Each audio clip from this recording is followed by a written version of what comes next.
his game plan is here, right? Does everybody know? Jayson Ness has got the most wicked half Nelson in the country. And everybody in this whole gym right now knows that Jayson Ness is looking for that half, and nobody as well as Scotty Sentis. You got that right. As tall as Jayson Ness is at 133, Scotty Sentis is probably an inch or so taller than Ness. That's amazing.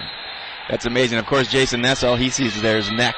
Because when he gets on top, and I watched this guy, he was at one point he had pinned 10 out of 11 guys, all with the same move, which is amazing, especially when everybody knows it's coming. So he runs that half over the top and sends them over to their back. Yep, that's right. It's just wicked, and I don't know how you can stop it. He's just relentless with that. And you're right. This is a couple of very tall guys out there for 133 pounds. So Ness, he's got to be ranked, the number 2 or so, I think, the last time. Maybe I looked, and I'm not sure about the... Yeah, Sentis is ranked number 9. He's number 9. Yep. Okay. And Minnesota's, Ness is ranked number 2. Yep. All right, well, Jayson got the takedown early on in the first period here, so he's going to be looking for that half Nelson that he's so good with here. And Scotty Sentis had kind of a rough Midlands... I think he ended up either going 1 and 2. Not a great tournament for him. So he's looking to put some things back together. He'd like to pull off a big upset here against Jayson Ness. Easier said than done, I'm sure.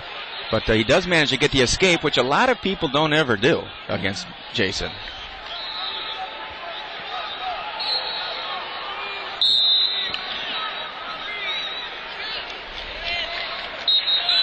Sentis trying to get that angle with that elbow and wrist action. I think both guys wrestle pretty similarly. I think the difference is that Ness being senior and Scotty Sentis is a sophomore. Experience factor, no doubt about it. And Sentis was at 125 last year and grew a little bit over the summer. Decided that he probably couldn't make 125 anymore. So here he is. Yeah, he looks like next year he might be 157. Actually, I mean, I think the move for sure is probably at least a 141. Yeah. I think Scotty's still having a little bit of trouble making 133. Yeah, that's a lot of man out there, for 133 pounds, no doubt about it. Ness in on a nice shot, sweet double leg, like you read about. Everything he does really well. And he doesn't do anything real amazing, and double legs and half Nelsons, and he turns kind of it into an art form, really. I think with a guy like Ness, if he gets through your head and hands defense, then you're in trouble. And the guys that give Ness any problem are the guys that can really keep him from getting inside and get into those explosive moves like we just saw. There you go.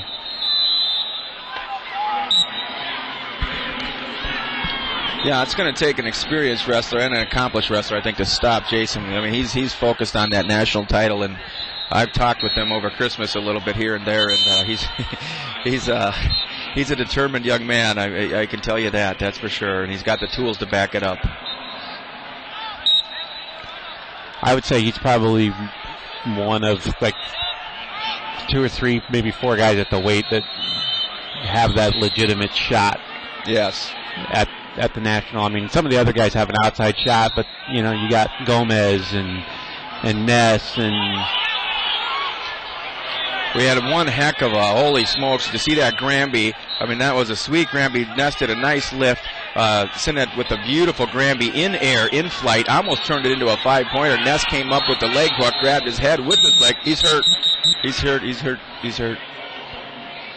Chest. Yeah, it looks like maybe pulled some rib cartilage, or that could be something bad right there. That was a high flying maneuver right there. And Sentis, yeah. Scotty Sentis, yep. Okay. Yeah, and he recoiled in the air, did a very acrobatic turn in there, and somewhere in there I think Ness maybe have twisted a chest, or there's a cartilage in there or something. That's scary right there for the Gophers. Gophers are really not happy about this. This is Jay Robinson out there on the mat, very concerned about one of his top athletes. And the Gophers did take a little bit of a hit yesterday with finding out that Jake Dietler's ineligible for this year and will lose a year of eligibility.